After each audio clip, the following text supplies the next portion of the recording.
I call to order the meeting of the Metropolitan Council Transportation Committee for November 14th, 2022. Our first order of business tonight is approval of the agenda. If there are no changes to the agenda, I would entertain a motion to approve the agenda. So moved. Moved by Councilmember Sterner. Is there a second? Second. Second by Councilmember Cummings.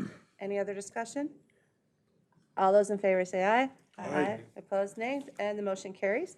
As you notice, we've got some extra people at the dais today, so I thought I would mention we have beyond our Transportation Committee here. However, for all the voting items, just our Transportation Committee members will be voting. All right, next. Except for Susan. She promised me she wouldn't do that.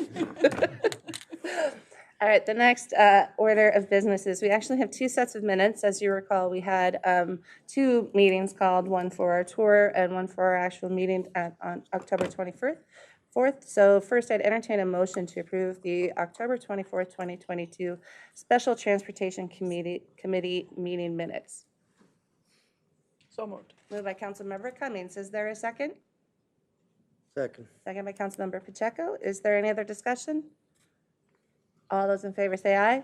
Aye. Opposed, nay. The motion carries. Next, we're on to approval of the October 24th, 2022 Transportation Committee meeting minutes. If there are no changes or additions, I'd entertain a motion to approve the minutes. So moved. Moved by Councilmember Sterner. Is there a second? Second. Second by Councilmember Pacheco. Is there any other discussion? Hearing none. All those in favor say aye. Aye. Opposed, nay, and the minutes are approved. Next, we're on to reports, and we have MTS Director Carlson. Thank you, Madam Chair. Council members, good afternoon. Two very brief updates. One, the Transportation Advisory Board will be meeting on Wednesday, and we expect they will make a decision on the regional solicitation package, so we'll come back with a report on that. Otherwise, today is a little early, but the first day of a significant snowfall, so we're thankful for our operators on the MTS side out in the field, assisting customers not just in the driving, but also in the escorting to and from locations in the case of Metro Mobility. So thankful for their work to keep folks safe and trying to avoid the slips and falls and the accidents that can occur. So grateful for them. Thank you. Are there any questions or comments from council members? Councilmember Fredson. Thank you, Chair. Is the plan with regional solicitation still to identify projects that are funded by the bipartisan infrastructure bill separately? Madam Chair, council member, yes, in the solicitation tables, there's actually a sort of a line that indicates, you know, this is the amount that's funded through historic funding levels, and then any project beyond this point is funded as a result of increases through the IIJA. So that's able to be made clear, and then we'll make that even clearer when TAB makes the project selection. We'll be delineating which projects are able to be funded as a result of the increased investment. Thank you. And additionally, the carbon reduction funding, as this committee we talked about, we wanted to see that directed towards bike and ped and to Safe Routes for School. That is what TAB did, and that is also reflected in the current tables. All right, additional questions or comments? All right, thank you. And we're on to MTS Director Quistra. Thank you, Madam Chair and members. First, some good news about operator hiring. We had over 90 people attend the last two operator hiring events on November 5th and the 9th. To give you some context, that's about 3 times of what we had in the past.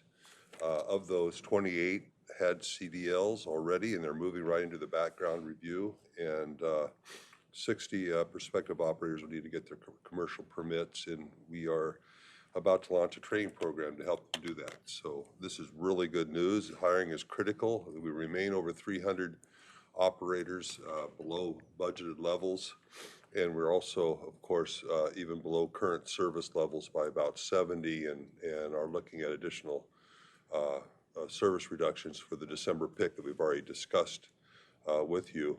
But this is good news, seeing that many, and I know that one data point does not make a trend, but we're happy that we saw this amount of interest in our November events. Secondly, I have an update on the supplemental security officer pilot. We started that, as you recall, at the Franklin station location, and we've received some really good anecdotal feedback from customers and from our employees, and then we saw some data recently that showed that calls for service were about 50% down from before we started the pilot. Again, I'm going to say one data point does not cause a trend. I don't want to go too far with that, but we're going to watch it closely. And so far, preliminary information has been very good, and we're starting a new location today at Lake Street, at the Lake Street station. We're in the process of putting together a request for proposal to do the larger, more long-term contracting of this and adding a number of sites to it. So we feel like so far the information we're getting on it has been very good, and I really appreciate Lieutenant Lindner, who's been managing the contract, because as you know, with any new item like this or new approach like this, there's a lot to manage, and there's a lot to work out with the vendor, and he is very active in the management of that contract, which is really needed at this point in time, and we're just getting started. Finally, I want to echo Charles's appreciation for our operators. This is a tough day to be operating a bus. I was going to an event today in the lunchroom, and one of the operators was leaving, trading in a articulate bus for a 40-footer because they were getting stuck with the Arctic. But I also want to mention this is Employee Recognition Week. At our transportation garages. I think you received an email from me on Wednesday. I want to remind you of that. Breakfast and lunch will be served in the driver's room at each garage each day of this week. Today our event was at Haywood. Tomorrow the event's at South Garage, and a full schedule is attached to my email again from last Wednesday, but you're welcome to attend as your schedule allows.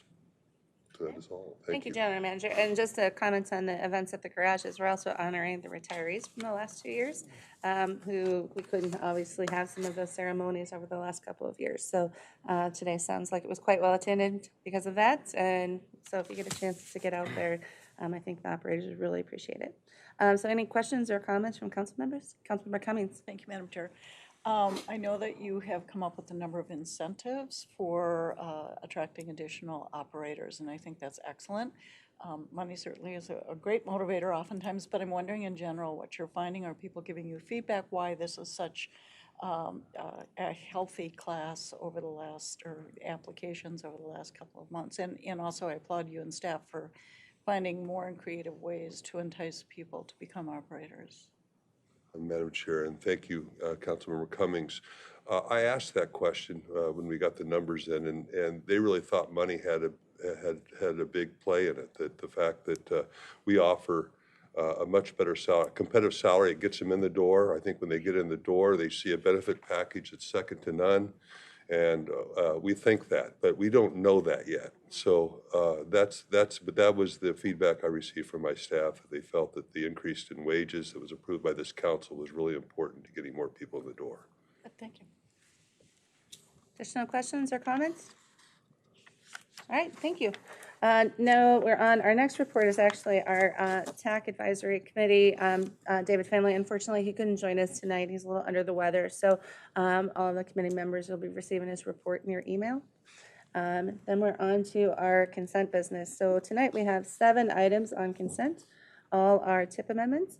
If there's no changes or additions, I'd entertain a motion to approve the items on consent. So moved. Moved by Councilmember Sterner. Is there a second? Second. Second by Councilmember Chambliss. Is there any other discussion? All those in favor say aye. Aye. Opposed, nay. And the items on consent are adopted. And we have now 4 business items for my non-transportation committee group. It shouldn't take too long to get through these, even though it sounds like it's a lot. We'll start with business items 2022-282 and 283 and 313. All will be presented by Steve True.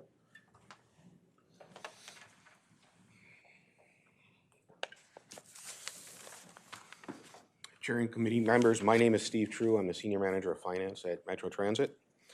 So the first business item is the subordinate funding agreement with Sherburne County for 2023 for their share of the North Star operations.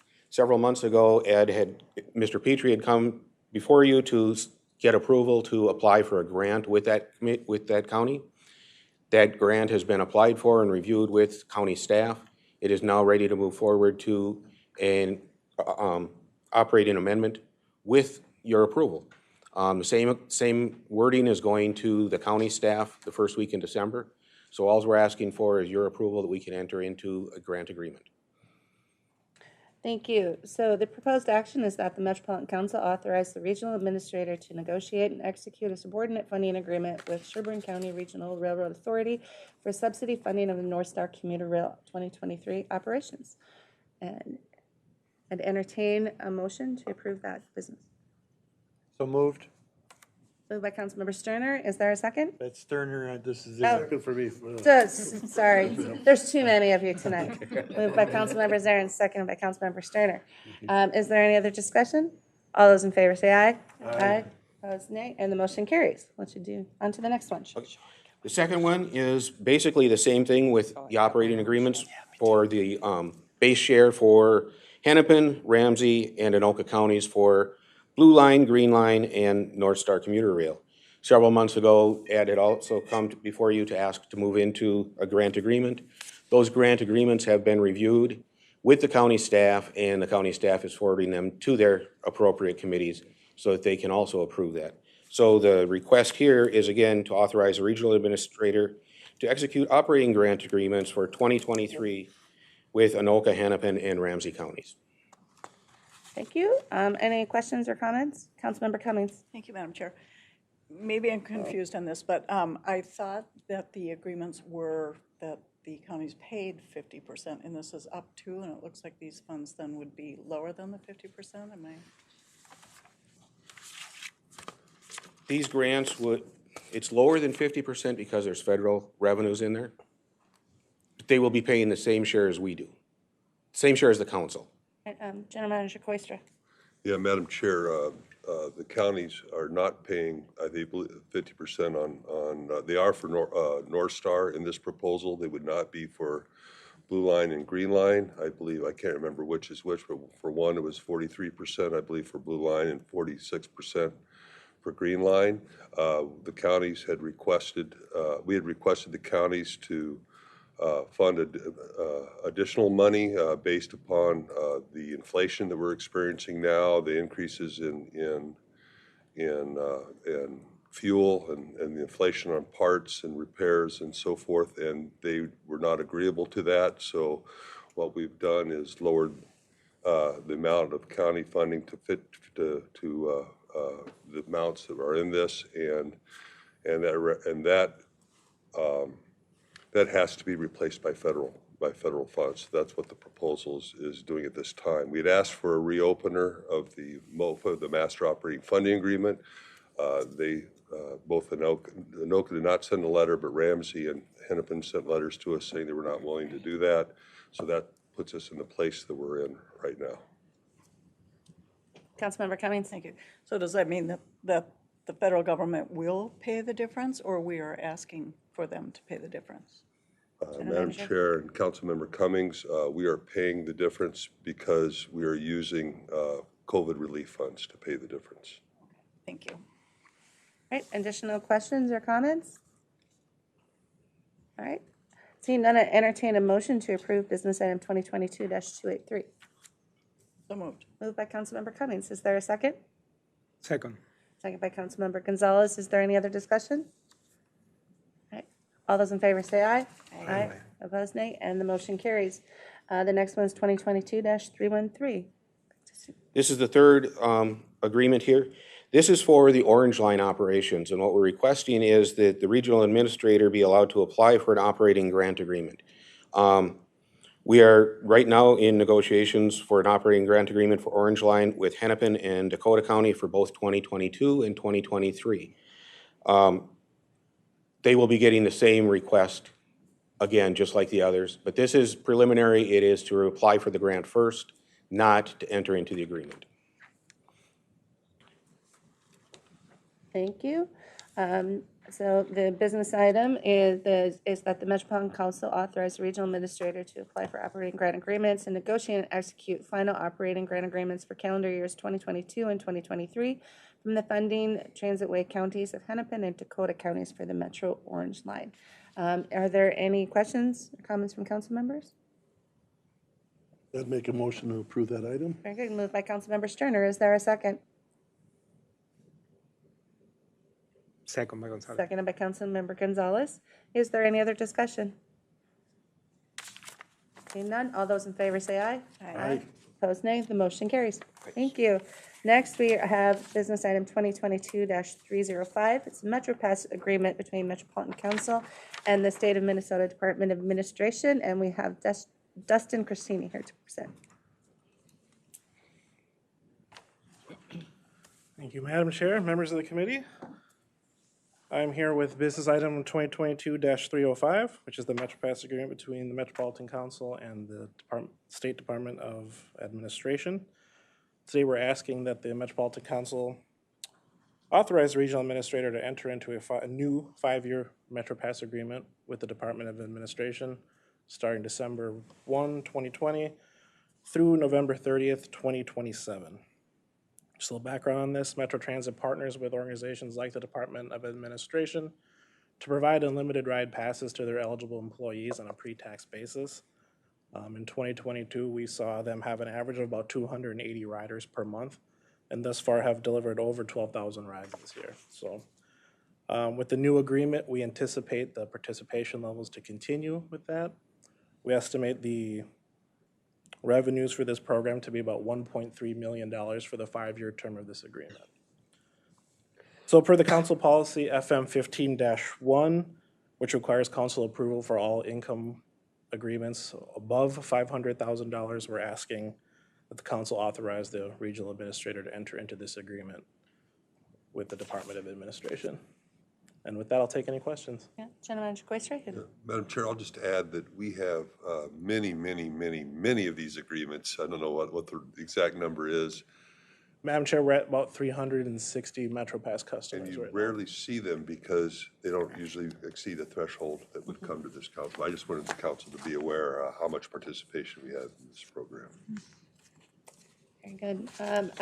So the proposed action tonight is that the Metropolitan Council authorize the regional administrator to enter into and execute a new 5-year MetroPass agreement with the State of Minnesota Department of Administration beginning December 1st, 2022 to November 30th, 2027 to provide MetroPasses to eligible employees. Potential revenues for this term of this agreement are estimated at $1.3 million. Now I would turn to council members, see if there's any questions or comments. Right, I'd entertain a motion then to approve business item number 2022-305. So moved. Moved by Councilmember Cummings. Is there a second? Second. Seconded by Councilmember Fredson. Is there any other discussion? Seeing and hearing none. All those in favor say aye. Aye. Opposed, nay. And the motion carries. Thank you. Good, Madam Chair. And that actually concludes our business items for tonight. If there is no objection, I would say all 4 of those items can move on consent to the full council, seeing as all of you don't want me to hear me say it twice. So, And Madam Chair, if I could, just one note that 2022-294 SW, that's actually coming to committee of the whole this week. And the reason why is because MnDOT had asked us to approve that TIP amendment as soon as we could so that their approval can occur before the bidding period ends for that project. So it's just a matter of timing of why it's coming to committee of the whole instead of the full council waiting a month. very good. Thank you. Thank you for the clarification. All right, we're moving on to our information item. As they get set up, it's the proposed transitway advancement policy. Just a couple of comments before we start. When the Met Council develops transitway projects, the region is committing to a significant capital investment with associated risks, including long-term operating and maintenance costs. As a result, we need to carefully consider these risks before advancing on projects and investments of this magnitude. The region opened its first transitway in 2004 with the Blue Line connecting downtown Minneapolis, the International Airport, and the Mall of America.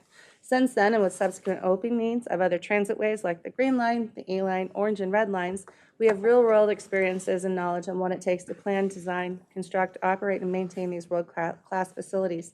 With decades of documented experience of working with partners at the local and federal level, it's time for us to take a step forward to ensure these investments and the communities they serve prosper.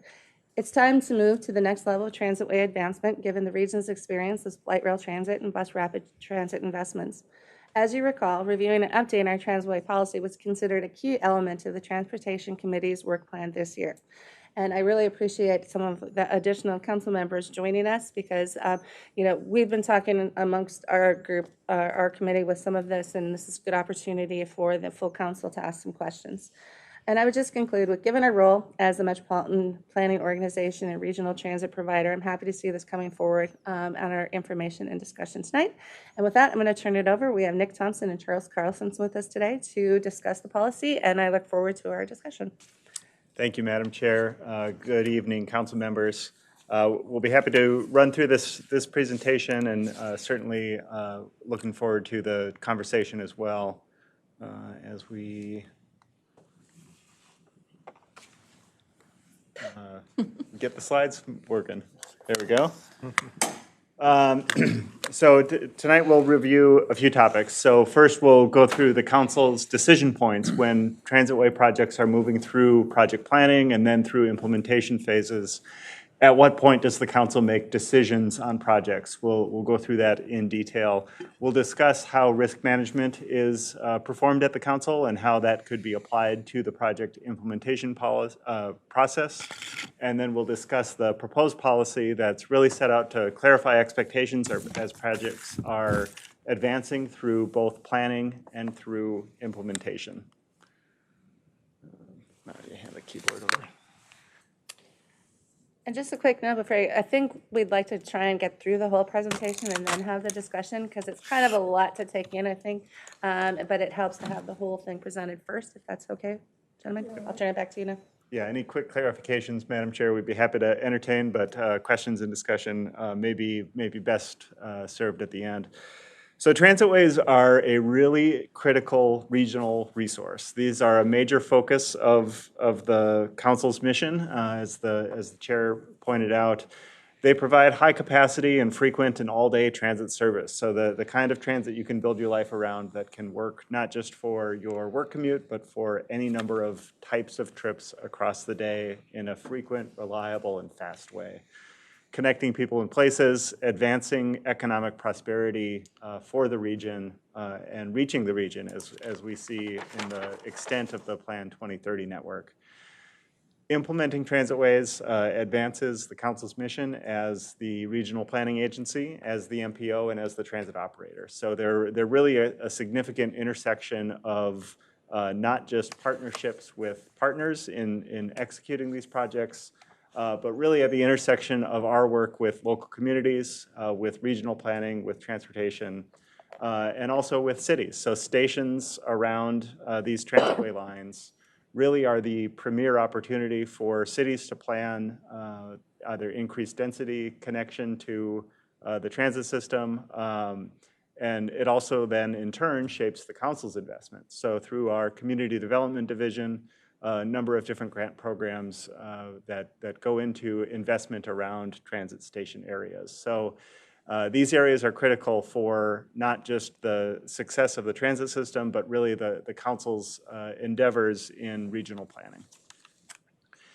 So the council makes decisions around transitways in a number of different ways, and I'll describe the first part of the slide, and Nick will describe the second part. But you, as the governing body of the council, approve advancement really in three different areas. So in blue, planning approval on the left side here, under the role of the Metropolitan Planning Organization. In green, and this will be one of the key areas, interagency agreements as projects are moving forward. And then in red, really the business decisions of projects. So authorizing expenditures, authorizing various powers that the council has in advancing these projects forward. The early side of this occurs during locally led planning, and there could be a very long timeline to the left of this slide that shows where the council is involved in the planning process that often is led by local partners. As plans are developing, the council is often involved as the transit operator as projects are advancing to advise and inform project partners as they're doing planning for a project.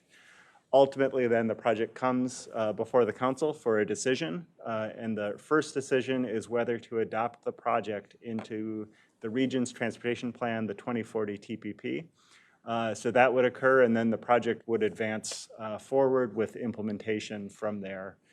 Importantly, the council would also reconsider a project if there's a change in the mode or alignment of a project. So it's not always as linear as this chart would show. Sometimes a project will come back because an element of a project may change. An example being the Blue Line extension alignment has changed along the way and will be coming back to the council for formal plan readoption. But in a typical process, we would be putting a stamp of approval on the project by adopting it into the plan. That would really conclude the planning role the council has, and then transitions to the operator role that Nick will speak to. So as the operator developer, the phases that we talk about as we're developing these projects are typically guided by an FTA process. So we have a project development phase. For example, purple line is in the project development phase. We have an engineering phase. Blue line is in the engineering phase right now. We have construction phase where gold line and green line extension are in that phase, and then of course operations. When we start the project development, it isn't immediately after locally led planning. There might be several years of continued work by a local party before we become project development. But when we have that agreement is when it becomes a Metro Council through Metro Transit Capital Projects, project where we're initiating that process of developing the project. And each of those phases, as we'll talk about, are ones where they all have significant risks within it. And we can talk about the risks of all those phases no matter where we are in the development process. Before we move into that area, we'll talk a little bit about the council's roles and our partners' roles in advancing transitways. So the council is a unique form of regional government. In a lot of places around the country, there would actually be two separate bodies for the two roles that are shown here. We lead the long-range transportation planning, that Metropolitan Planning Organization, or MPO function, is a key piece of what we do. We also are the transit operator, and that would in some regions be a different board altogether. So important, and we'll keep coming back to these two roles because the two dimensions of the policy really speak to them each. So we lead the region's long-range transportation planning. We also develop and operate these transitway projects. That includes working through the federal process on many of these, and then designing, constructing, operating, maintaining, and renewing these projects as they become part of the council system and as they age and need attention and renewal along the way.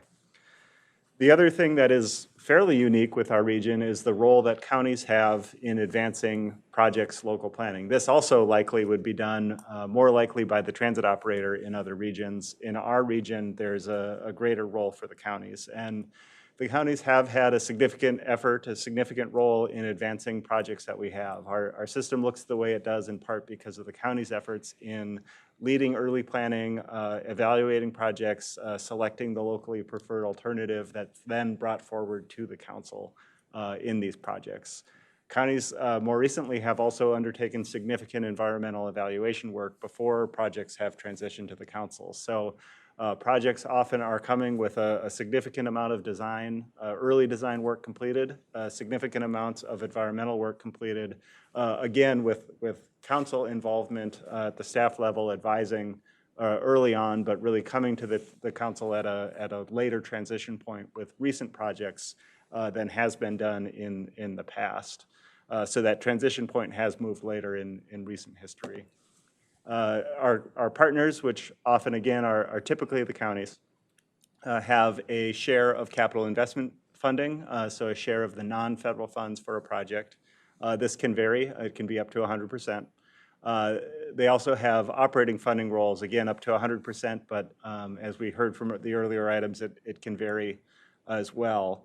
And then an undefined role in ongoing capital maintenance. And so one of the things that occurs when we have different organizations making different decisions at different times is that it's possible for some issues to go unresolved as projects continue to advance. And that's one of the components that we're attempting to respond to avoid and resolve as projects are moving forward.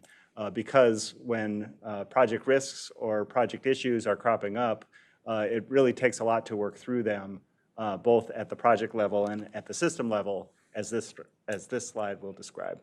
So these are the largest infrastructure projects that are currently being built, often in the state with some of our rail projects.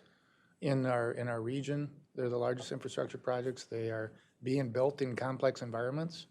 So it's not unexpected that they will face setbacks, challenges, risks. We have been focusing a lot at the project level on this and the challenges by individually looking at the project and do we have community support for project A or project B? Do we have construction challenges? How are we going to deal with the issues on that one project?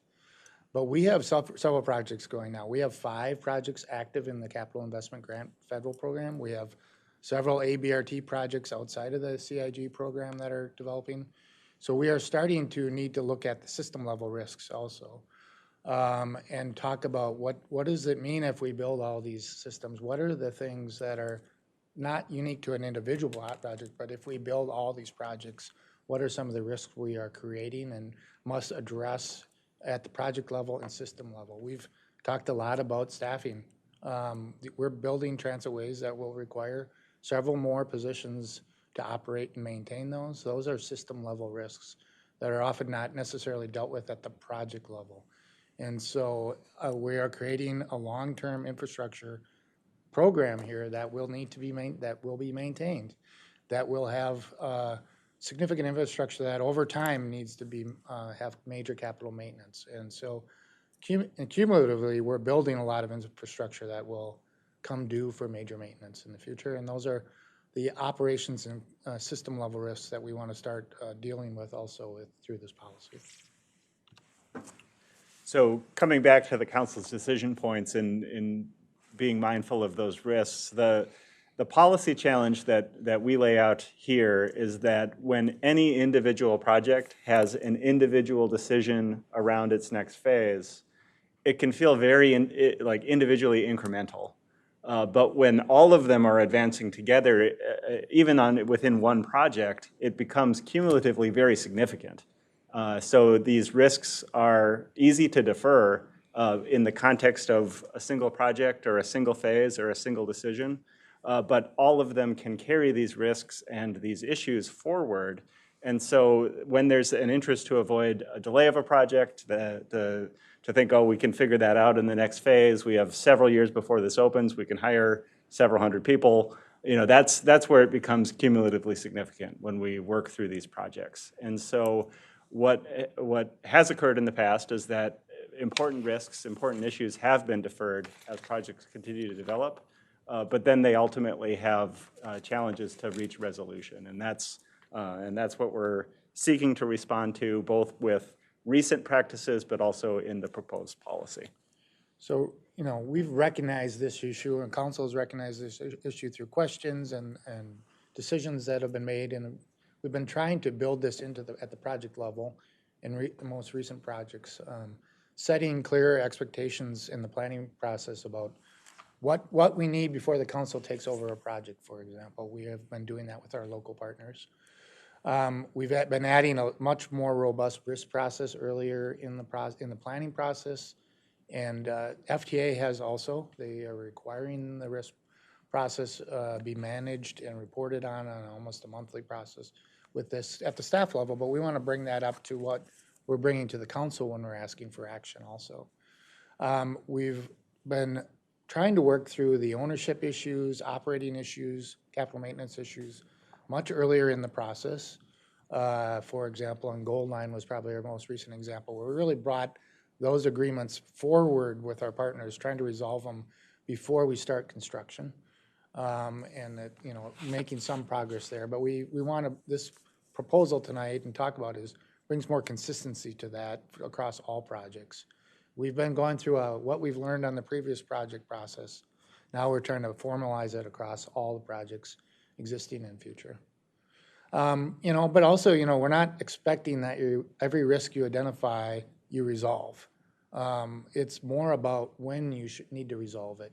So we might identify a risk that is in the operations phase, very early in planning, There isn't an expectation you have to resolve that, but at some point, you'll want to make a decision when you should resolve that risk before advancing the project. So that's what a lot of this work will be. So the proposal, which we'll talk about, go through here, is adopt a new Met Council administrative policy that will clarify and strengthen the advancement process of transitways by requiring that we provide specific information at these key decision points that we've outlined tonight before, as you're making a decision. So you're well informed as you're making a decision to continue to advance a project. That at its most basic overview of a policy here responds to these two roles, the planning role in the first paragraph, the implementation role in the second paragraph. So as the MPO, the council will require and compare information on critical aspects of a proposed transitway with standards established in the plan, and the required information, the information we would seek, will be detailed in a subsequent plan modification. We'll talk in a couple slides of what that means. On the implementation side, when the council is implementing the project, the policy requires the council and project sponsors to develop what's called a risk register, and then to establish roles and responsibilities that address those risks and reflect them in agreements. And so when we think about risks and risk registers, this slide kind of shows risk management at the council. So, a risk can be defined very broadly as anything that can prevent an organization from meeting its objectives. So, successfully implementing the project, what could stop that as an objective? If we have an objective in successfully operating and maintaining the system, and so there's various risks that could prevent us from doing so. And then more broadly, this bigger mission the council has of ensuring the orderly and economical development of the region could be impacted by various risks. And so there's a lot of different types or categories of risks that are shown in the middle column of the slide. There's ones that pertain to the project. So, construction risk of, unanticipated underground conditions, or market risk of uncertainty in bidding. Requirement risks as we're identifying, the components of a project. But there's also enterprise level risks. So risks that occur during the procurement process, risks that pose operational challenges to the agency, legal and contractual risks or financial risks, which could be the amount of money needed for a project, but also the timing of money needed in a project and the things that need to occur in order for cash flow to be maintained. Risk management, then, is a discipline of a professional discipline that seeks to resolve or mitigate risk. And so there's various strategies that are employed with that. Most important is really taking stock of what the risks are. And that involves evaluating potential risks, identifying from past experience, from the specifics of a project, from general knowledge of the industry, what could occur, and then developing those more specifically in what's called a risk register that seeks to quantify what those different risks would mean in terms of both cost, schedule, and other impacts to a project. And then executing strategies that would reduce the council's exposure to those risks, from decision-making, assignment of risk to responsible parties, or other strategies. This is a process that FTA requires. This is a process that we've gone through on each of these projects. When FTA is leading the risk assessment, they're looking out for their financial risk. The opportunity we have is to leverage the work that's going into that to also respond to broader challenges that the council is facing in implementing the transitway system and running the transit system. So this is an opportunity to leverage the existing process for not just satisfying FTA's requirements, but also in fulfilling the council's mission. And so in a bit more detail, how the proposed policy comes into this, on the planning side, we would be formalizing project information that we require. So the sub-bullets on this first part of the slide, this is information we've always required, we've always expected, has always been part of adopting a project into the plan.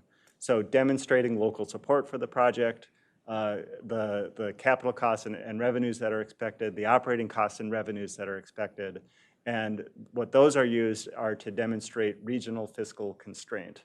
So fiscal constraint is a requirement of the federal government that our plan shows a reasonable amount of projects in the region based on what we can reasonably expect to afford.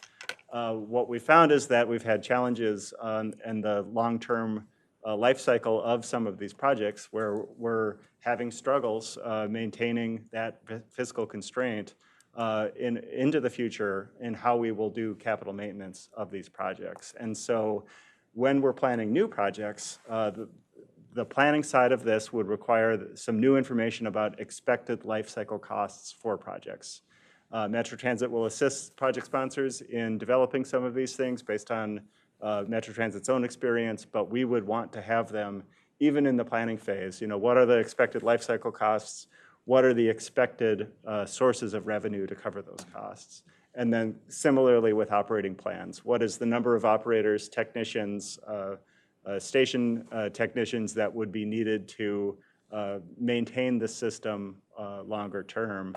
You know, this is captured somewhat by the operating cost, but really puts more detail into it and provides more specific and useful information for the council, even during the planning phase. We would be comparing that information to existing standards, so nothing about the current standards for projects is changing with this.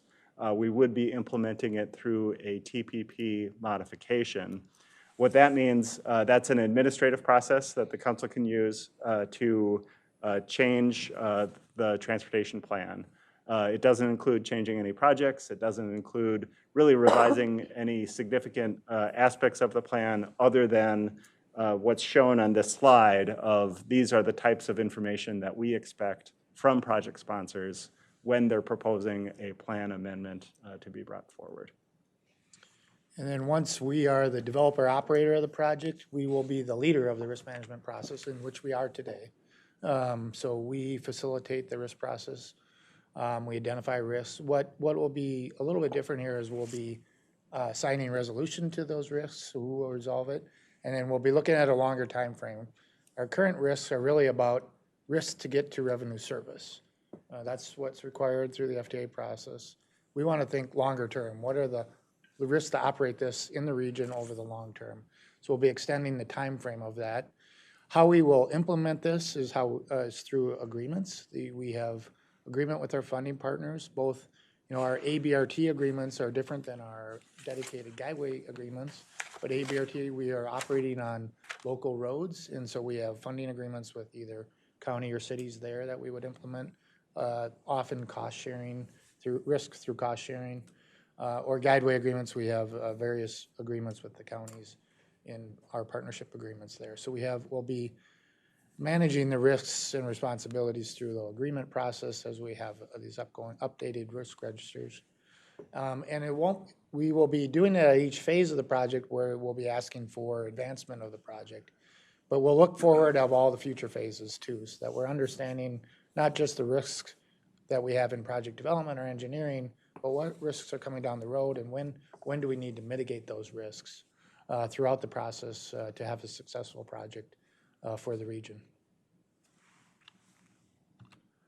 So the application of the policy is shown in this slide. You know, revisiting these decision points in light of when the policy would apply is shown here. So the policy would apply again at the plan amendment or adoption phase. So the blue arrow pointing to the planning step, either the initial incorporation of the plan, or it would be applicable if the mode or alignment is changing. We would be considering that new information.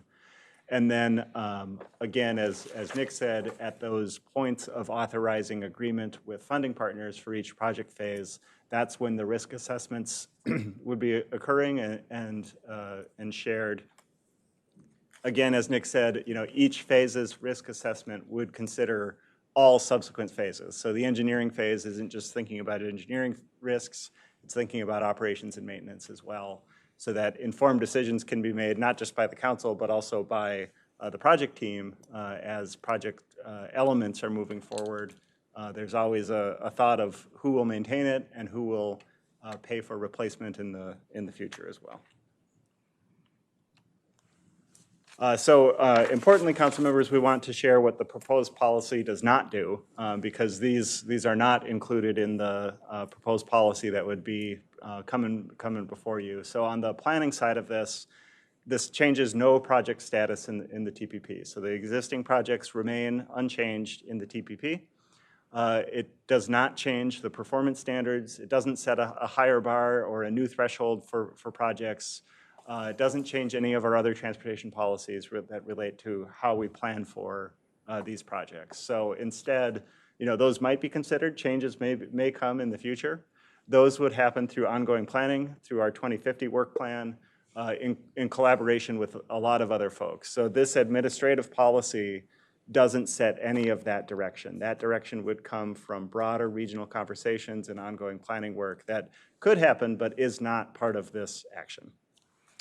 Yeah, and once we're developing, it doesn't change when we make decisions, where we make decisions, what points we make decisions. It's just through the agreements that we have, the information that we provide you when we ask you to make a decision to advance is what the policy will reflect. So that there's nothing about the process itself in terms of advancing a project. We will still have the same major decision points about advancing a project, but we will bring deeper information about what risks when we're asking you to advance a project. So Madam Chair and council members, in summary, the intent with this proposed policy is informed decisions and manage risks as these projects are moving forward. So the next step would be consideration to adopt the policy at the November 30th council meeting. Early next year, we would be moving forward with the administrative modification to spell out the details of what we're expecting in planning review. And then ongoing, as projects are advancing, the council in its developer and operator role would be working these into funding agreements that incorporate those risk management practices, that define roles and responsibilities, and then apply those to each phase of projects as they're advancing. We'll be happy to answer questions and welcome discussion. Very good. Thank you, Nick and Charles. All right. So questions, comments? Councilmember Gonzalez.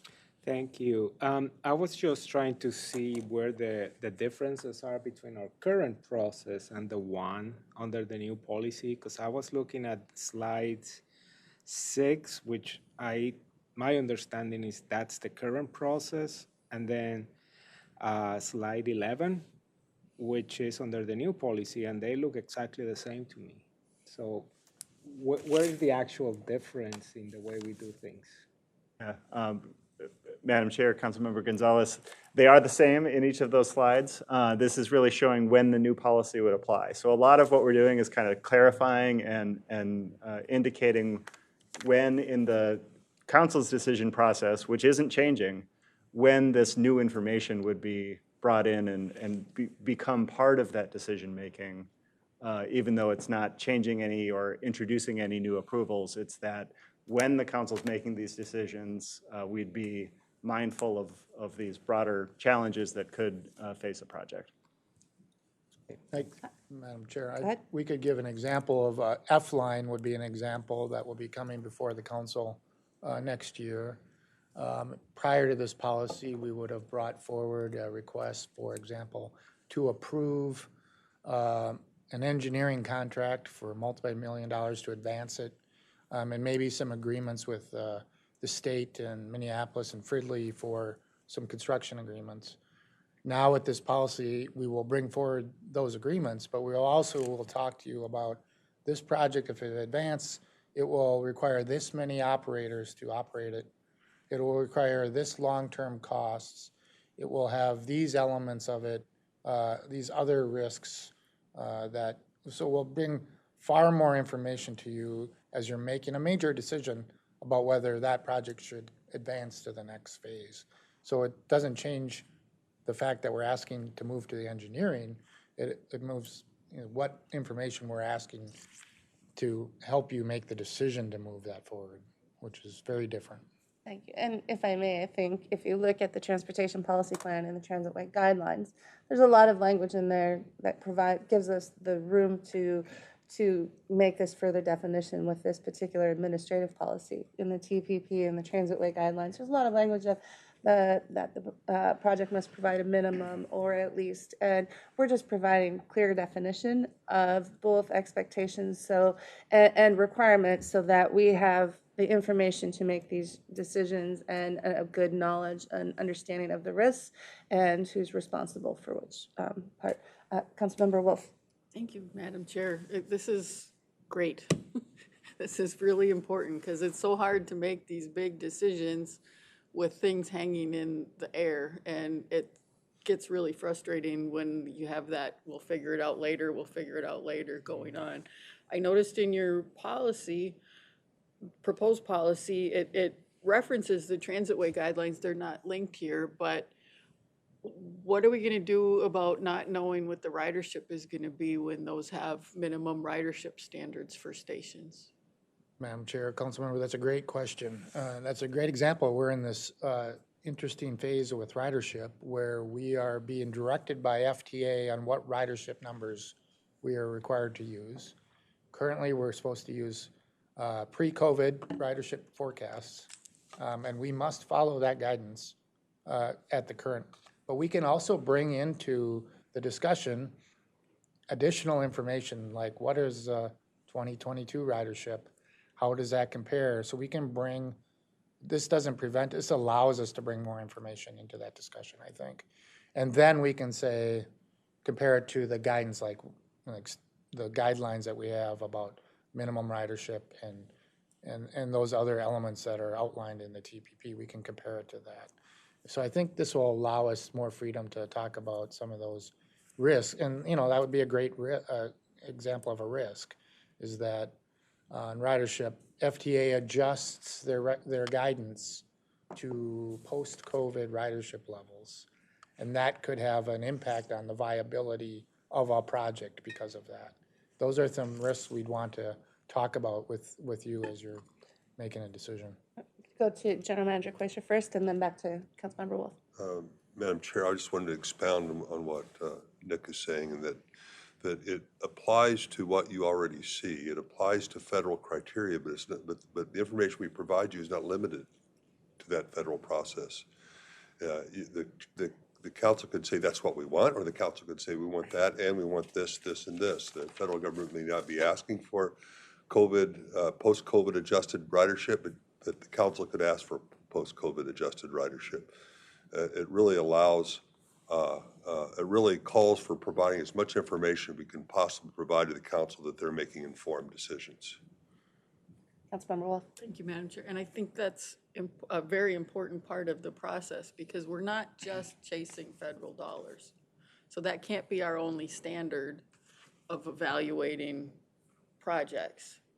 The transitway guidelines don't say anything about pre-COVID or post-COVID numbers. They're just numbers. And if it doesn't meet those numbers, then we need to have a discussion about that and not just pretend that the federal guidelines are the only thing that matters in the discussion. Thank you. And I think that's a big part of the intention of this. As circumstances change and we need to be able to adapt. Councilmember Johnson. Thank you, Madam Chair. Just a couple of points and maybe just piggybacking off on what Councilmember Wolf said. So because we can now look at projects cumulatively and what the impacts are on the council as it rolls into operations, how do we build cumulative risk into each individual contract or individual plan, I should say, as it's coming to the council? So an example would be shortage of operators. We've found ourselves in a place that maybe not that long ago we wouldn't have probably guessed we'd be here. So how do we hedge that bet when we're looking at individual plans, when we start to see something cumulative happening and they, again, maybe further into the process by then? Is that where we can still, have that decision moment and put a pause or stop it completely? Madam Chair, Councilmember, that's a great question. I think we're still working through that, but I do anticipate there'll be a series of system level risks, and we'll take input from the council of what like operators or new positions what type of information do you want brought when we're talking about that? And when, we should be able to define that set of information that are system risks and then say, well, what are this, how does that apply to this project? And apply it again to the next project. And I think that'll help our local partners too, so they understand what these system level risks are and how their project's gonna have to deal with those risks. So maintenance, capital maintenance, staffing, revenue streams, there's some risks like that that we know will our system level that we'll want to bring to every project each time. And so we just need to finalize what that list of ones are, and would love input on that. Madam Chair, Councilmember Johnson. just another point or two briefly. And within this process, again, as we move from planning and we've got decision points there and requirements that we're making from our local partners, and then, okay, we move into the other side where now, you know, we're beginning to go through all of the phases that you mentioned in the project development on. Where in this does it solidify the local partners into this project with us so that, you know, elections happen, things change at the in the local communities as well. How do we address that in this process? Is that still on the locally led planning side? Or again, will we have decision points along the way where we can say, okay, this is significantly changing, which then in and of itself becomes a risk?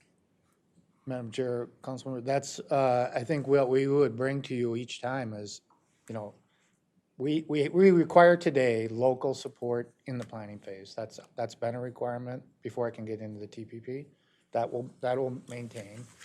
In LRT, we've had this municipal consent process that has required local support at a stage between project development and engineering. We're sort of asked for that in BRT also. But I think we'd want to tell you at each phase when we come is like local support has maintained, or we have a new risk that one community no longer took some action to no longer support that. You know, we'd want to present that to you, and that's a decision, one of the inputs into your decision of whether to advance the project. And I think we're very deliberate about that. Local support is key for these projects actually being successful, because local land use is one of the TOD development and other land use development around these major investments is what makes them really successful. And if we see that local support is not there, you know, that should weigh into whether you think the project will be successful if it's built, if they're not going to have land use that supports a transit investment in that community. So we can bring that at each stage. Madam Chair, just one more point. And I really appreciate, again, all of these kind of moments, inflection points within this process where it comes back to council. Would you, because of the process, would you, as staff, not even bring it to council if the risks were too great? Or would you bring a recommendation to deny if you found the risks to be too great? Normally, we see, you know, recommendations. Sometimes, though, a recommendation might be to just halt the project. I've seen staff recommendations in 20 years on a city council where they're recommending denial. And we want to be the regional transit system that, again, delivers, you know, transportation throughout the region in all modes. So I'm not saying we should be pulling back. But, you know, because we could have, as you pointed out, many projects coming at once. I think for me, part of this too is managing risk within a particular project, that cumulative risk, and then also just having multiple projects going at the same time, that capital load that we're carrying as we're building and then moving into operations and maintenance. So the question being, you know, is there a moment where sometimes we have to slow it down, pause it, or just simply say there's too much risk and stop? And is there a point of no return where we're just so deep into it now that if a new risk develops, I'm just wondering how that comes to council. Before they go, this has been one of the conversations I think that we've been having is typically as some of these things advance, they've advanced as a staff recommendation. And particularly with those first two of the TPP and the corridor transitioning to a council-led project? Is that something we step back from where it becomes a council decision? The information is provided. I think there's a lot of questions what that looks like, and we will definitely continue to talk about it. But even to your earlier point, as that, as local officials change, I think, both the TPP or something getting into the TPP is critical, but that transition over is where we're taking additional risk on, and I think we need additional commitment from our partners. Thank you, Madam Chair. Okay, there's multiple hands up. I'm going to we'll start first to move to General Manager Koistra, and then we'll go Councilmember Chambliss and then Councilmember Vento. Madam Chair, I want to say this in part response to Councilmember Johnson's question, and that is that, first of all, just generally, the council still has to act. This obligates information to be put in front of the council and prompts the council to ask for information that is really important in decision-making for all these transitways. But the council still needs to act. The council can still say, I'm willing to accept this project with these risks. That's within the purview of the council. And it also may say, I see these risks coming, and they're going to have to be addressed in certain ways for us to forward, because it's not fair for the people that are investing funds into a project to wait until X amount of money has been spent in the development of a project and suddenly say we don't like it. So hopefully the county, it's a responsibility of the council to anticipate. And there may be some cases where the council is saying about certain risks down the road in different places of the process, say that risk is so important, we want it to be addressed before it reaches the next, before we want it addressed in this phase. We want it, there should be some language in this phase. But in the end, those are council choices. And we have talked about how this may change staff approach to these decisions. Now, in reality, they become iterative. There's information items like this one we're having today, where concerns of the council may become evident that we can anticipate those. But that's a really good question about past practice having been that we come with a recommendation, and that may be, we may have to look at a new way of bringing these issues forward that exemplifies the role of the council and the role of staff.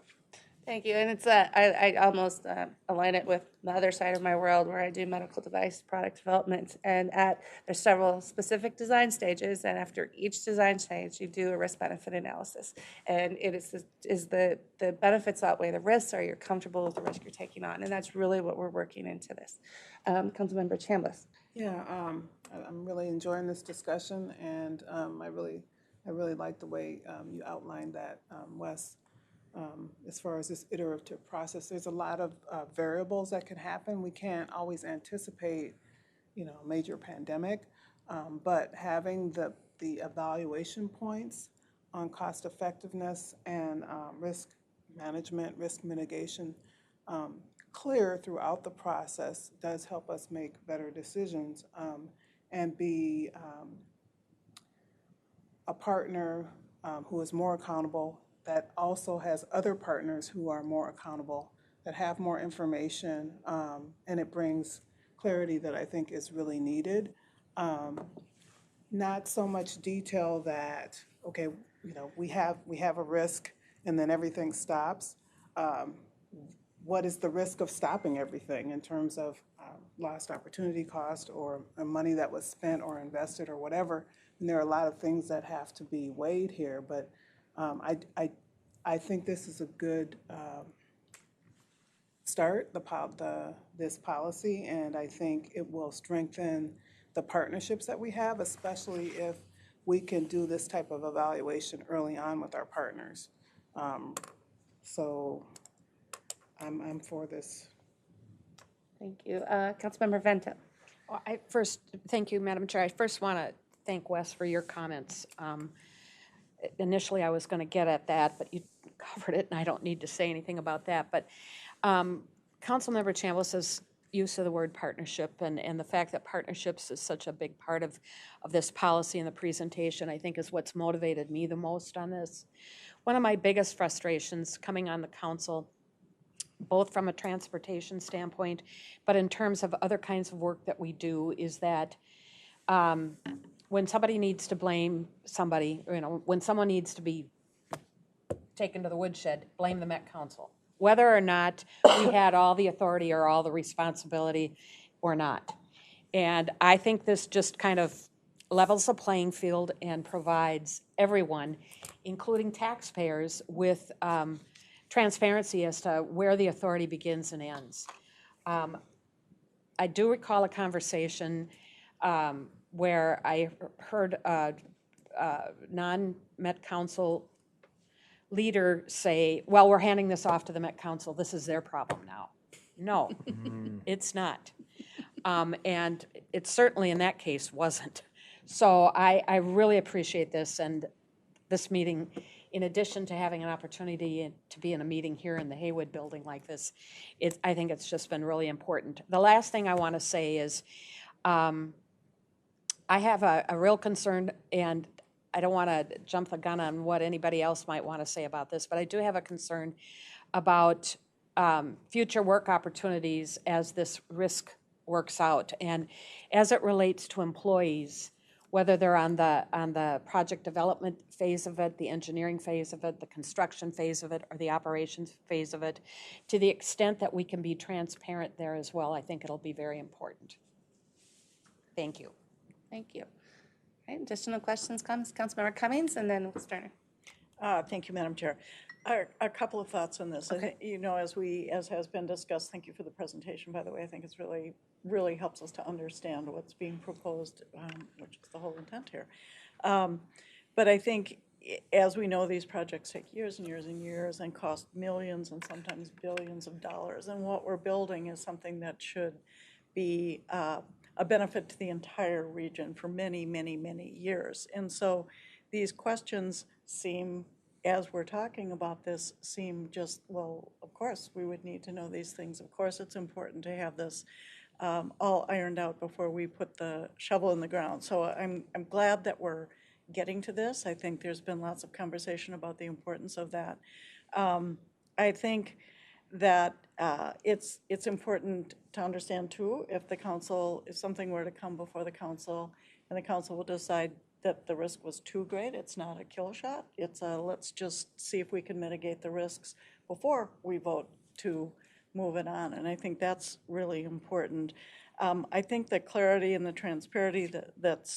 transparency that's been mentioned here is super important on many, many levels. But one of the partners in all of this who may not be directly a direct partner is the cities, the municipalities that our transit system is going to go through. And I know, as having been a mayor, the land use that is planned in communities in anticipation of this is huge and hugely important. And so to be able to get ahead of this and understand that this is where we're headed, and be able to, for the cities or the townships or whatever, whomever we're trying to serve, to be able to also allocate their resources and their conversations in building out this transportation system that will hopefully serve the most is really, really important. And I think this goes a long way toward that. And I think maybe we haven't had so much of that. So I think that's really, really important. And then I think, again, remembering that these are assets that we have to maintain. I mean, we're making these millions and billions of dollars worth of investment in this, and they need to be maintained for many, many, many years. And to clarify early on how they are going to be maintained and who's going to pay for them, so that that's not a mystery and it doesn't come up at the time that the maintenance needs to be performed and like, oh, here we are, now who's going to pay for it? But that is spelled out and understood both ways, both by the sponsor of the project and by the council.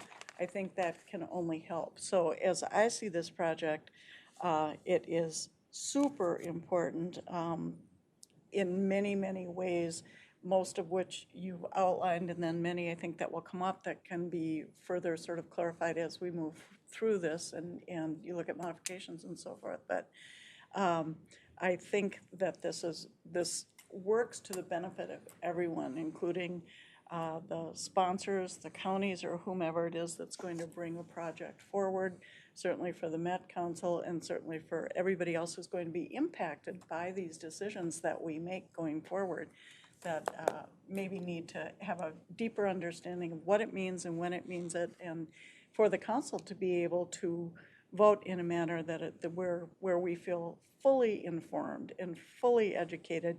And again, we may accept the risks. It may be enough to say, I understand these risks, but let's continue to move this forward. I think that this is just really comprehensive. I realize, you may change an I or a T or something going as this moves forward, but I just appreciate all the work that has gone into this, because I know it has been on the work plan for the entire year. And so seeing this come to fruition now is an exciting opportunity, I think, to clarify where we are and what we want to do going forward. So thank you for that.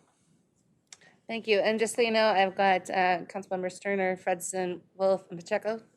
So I'm not forgetting anybody. I just can't get to everybody right away. So we're going to start with Councilmember Turner. Okay, I'll pass. I was just helping to recognize Councilmember Wolf. Councilmember Fredson.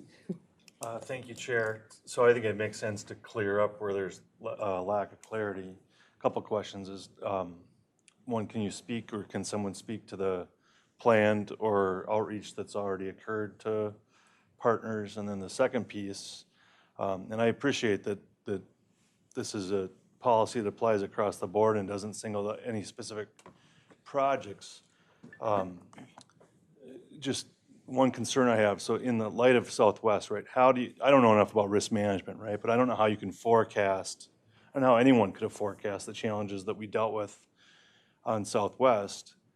And if through a risk management process, we now forecast, say, a worst case scenario, I'm concerned about what the impacts would be on our system, if not, I mean, certainly outside of Hennepin County, maybe even in Hennepin County.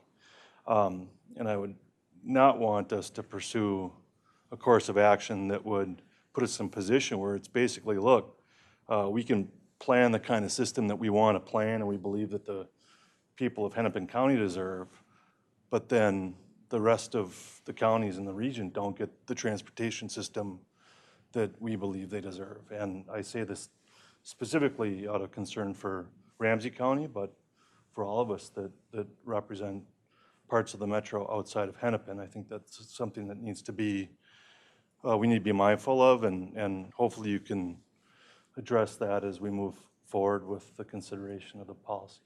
Yep. Thank you for your comments, because this is meant to be an overarching policy and we don't want to adversely impact any of the communities. The intention is, well, it is to be intentional is really what we're looking to do to make sure we're building the right system. And we do know, I think, several of us represent suburban communities, that there's needs on all areas, and we do know that there are needs in the East Metro. And so I think we'll definitely carry that water for you going forward too. Any comments? Yeah, Madam Chair, Councilmember, I mean, we've started outreach on the policy with our local partners at the staff level, and I believe at the commissioner and elected official level. That started last week, and we know that we'll engage them over the next few weeks about, they'll have very specific questions, and we're happy to talk with them. And then, your question is really about a system risk. We have this vision for Metro that our region has adopted, and, can one project, a risk in a project, what is the impact on the vision for the region is really what this policy should look at. If that risk occurs, whatever that risk is that so great that the vision for the region couldn't be implemented, would be how we would maybe think about that from one project impacting other projects. And I think that's a very clear example of a great system level risk that we'd want to present to you if something came up that seemed like out of the ordinary, like the cost increase or something on a project. And I would just follow up that a lot of outreach has been going on. I know that myself and Councilmember Cummings have been making phone calls to county and city electeds. And if you guys start getting questions or comments, definitely, we're happy to help out. So get us in touch and with either us or with Charles and Nick, and we'll make sure those discussions keep going, because I think that's really critical that we keep having the conversation. All right, Councilmember Wolf. Thank you. And on the thought of partnerships, I think this is going to provide important information to our partners as well that has not been there. I think back, I was here before we started construction on the first part of the Green Line, and then going through the process of accepting the Green Line extension. And when the Green Line extension was being discussed, Hennepin County presented that as the freight alignment was a totally separate project from the Green Line extension. And clearly they're intertwined and can't be separated. And we should have figured that out earlier in the process rather than that we'll figure it out later. But I also heard from a lot of advocates, both elected officials and other advocates, well, the train is so great because the track lasts for 100 years and the cars last for 50 years. We all know that they're getting replaced all over the place all the time. And the only reason the car lasts for 50 years is because they totally rebuild it and take almost everything off and put new on periodically through that time. So helping our partners understand that level of maintenance that has to go on as part of their decision process too, where they're not just handing it off and not even thinking about what happens afterwards, is an important part of the decision process for our project partners as well. So it helps everybody to make better decisions for the future. Thank you. Councilmember Pacheco. First, I'd like to welcome you all to Minneapolis. Nice to see you here. It's a nice place. I actually talked less about implication and more about implementation. I'm not sure if this now would live on our website, so if other folks would be able to look at it and say, this is something that's in consideration, or this is a process that the Met Council uses to make decisions or recommendations, and therefore there's some transparency. There's other people, some of the other cities, counties that may not have the time to put the kind of things, the work that you've done in this today, and just use it. And along that same line, is there a software program now that has similar functions in it? And I say that because when I was both at XL and NSP, or US Bank, I was part of a team that put together the grant making for the 200 and some markets. Who was deciding when, whether it's the market president or the local government relations person or whatever. And there was a couple products that we used that actually were very functional on that, and we were able to track, all our United Way campaigns by office, by level, by director, by all these other things that went in there. And when I was at the Rail Evolution, whatever, I did attend one of the workshops that was around metrics for equity. And there were two products they had that were very interesting, and I want to follow up with them.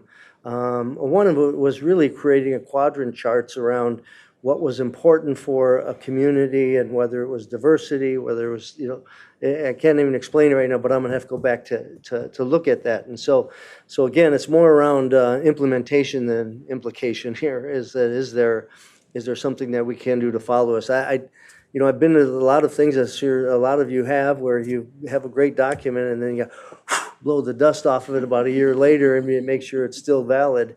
And so if we can't use it, and if we're not using it, it's doing us no good. But so that's my points is if we had it lived on our website where others could use it as well, and also how have we looked at other ways to really magnify where we're going with this. Madam Chair, to the question of communication, I think certainly, this is a council administrative policy, so it's inward focused in one dimension, but at the same time, other similar policies we do post on our website and share with the public, and want that measure of transparency of how we do things. I think an example of this would be our policy about how we allocate state funds to transit operations. It lives on our website and is shared, even though it's really directing the work of council staff. We do want that measure of sharing with the public, and would plan to do so with this policy as well. And I would say, I think when we put this on our work plan for transportation this year, it was definitely not to have a plan that you were going to dust off. This is something that we should do. So, to General Manager Koistra. Madam Chair, I would also respond in saying that for many of our policies, we have administrative procedures which really kind of lay out how staff are going to execute that policy in much more specific terms. And I think that's going to be important for this particular policy, not just for the council, but for our partners and our stakeholders to understand how those play out as well. Thank you. All right. Any additional questions or comments? Madam Chair. Councilmember Johnson. Again, just, I think to emphasize Councilmember Fredson, what you were saying and everyone else is saying, that this, for me, really does help us to ensure that we have equity across the region. If we find that a project down the line is going to, become so riskful for the council with capital, needs or operational needs or what have you, we don't feel so committed at a decision point that we have to carry it forward, because that could rob other projects, in my humble opinion, around the region. So we want to make sure that we are being mindful of the complex of transit and transportation projects throughout the region. So that's very important to me, and I know I've talked with the chair about that as well. So just so you know, I think a good, robust transit system makes sense, and I think this is an important tool to make sure that we get there. Thank you. All right. Additional questions, comments? All right. First, I just want to, sorry, Councilmember Gonzalez. Quick question, and this is about the next steps, because I'm looking at the proposed policy, and where it says procedures is blank, but I kind of heard you say that you hope to have this over to the council by November 30th. So when are we going to get the full thing all completed for review? Madam Chair, so this would fit into we deleted one slide for brevity here, but there's a suite of policies, procedures, and work instructions, and kind of a hierarchy of those that the council has to administer this type of work. So a policy is the top level direction around these things, and policies are approved by the council. Procedures can be approved by the regional administrator. So the intent is that the procedure would be the implementing work of this policy. So the policy direction is set by the council, and then the details of how exactly staff would execute that would be a procedure that would be developed and approved at a future point. As we've talked about it, we've thought it would make sense to come as an information item of here's the content of the procedure, even though that wouldn't require a council approval. Okay. The council approval would be of the policy only. Thank you. Okay. Councilmember Lindstrom. Final word, my only word so far tonight.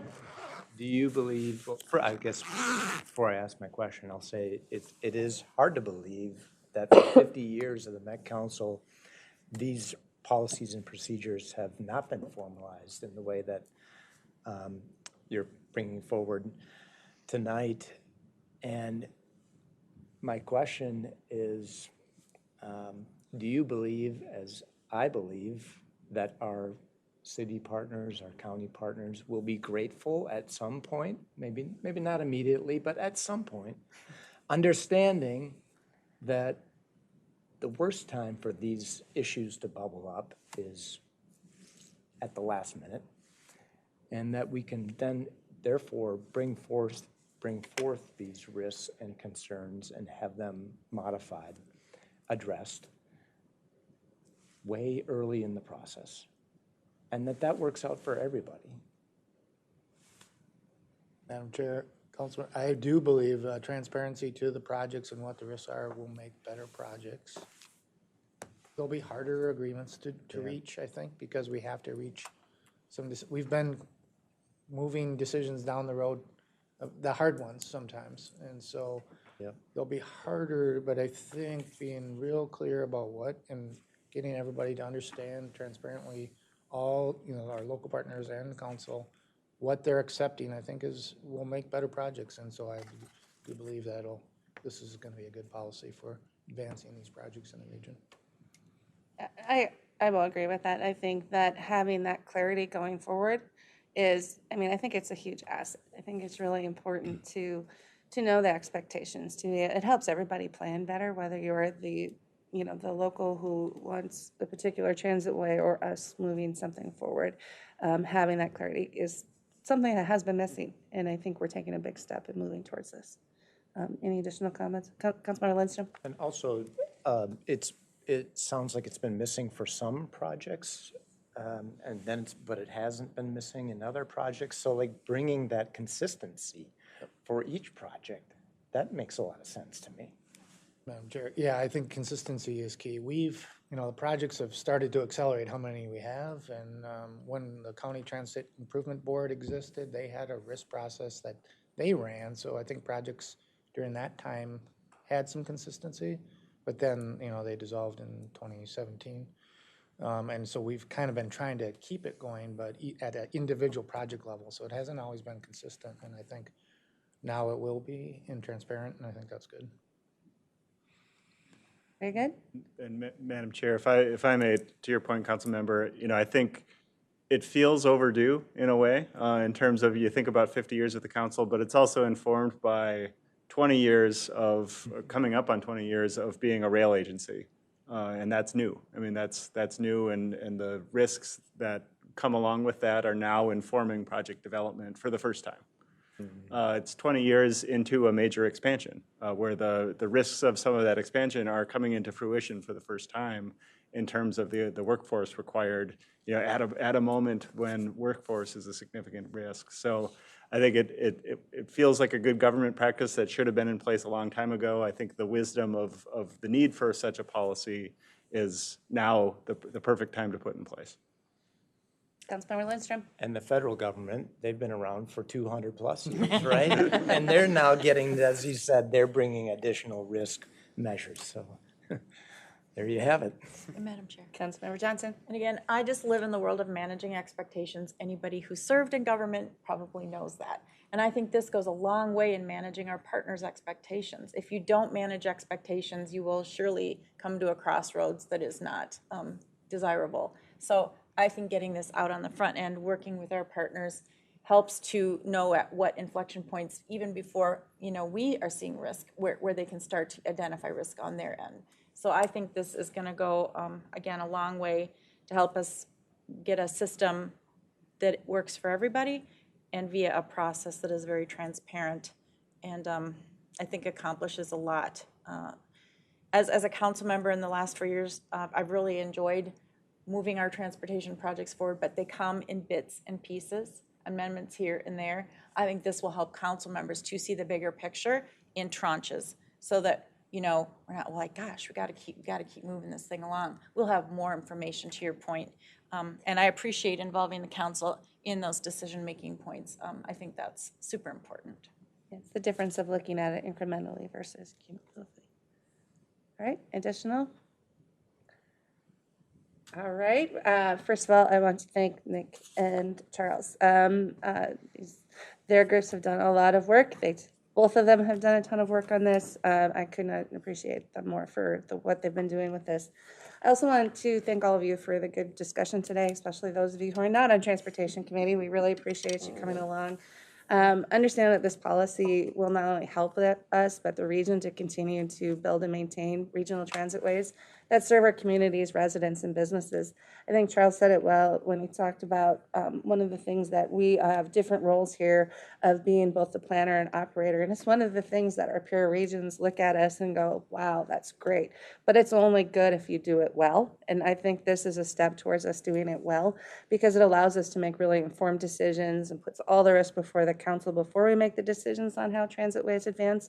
So I think doing this together, we as a region can really manage these risks in transitways with the long-term, multi-million-dollar transportation projects. And if you look at that big map and how do we build it and how do we build it well? And I think that we're setting ourselves up for that. And a final note, we do invite additional perspectives into the conversation as we plan on voting on this policy on November 30th, the council meeting. We do invite public comments. Public comments should be submitted in writing by Wednesday, November 23rd. Written public comments can be sent to Charles at charles.carlson@metc.state.mn.us, and we'll make sure that anything we receive gets attached to the business item on the 30th. Very good. And with that, is there any other business? Councilmember Vento. How do I get home? I dropped breadcrumbs. I dropped breadcrumbs from my car on my way over, and I'm sure the snowplow cleared it out. Well, if you're taking the bus, like me. Yeah, but I wouldn't have gotten home. I live in that part of the East Metro area where I just wouldn't have happened. All right. With no further business on the agenda, again, I appreciate you all, and we are adjourned.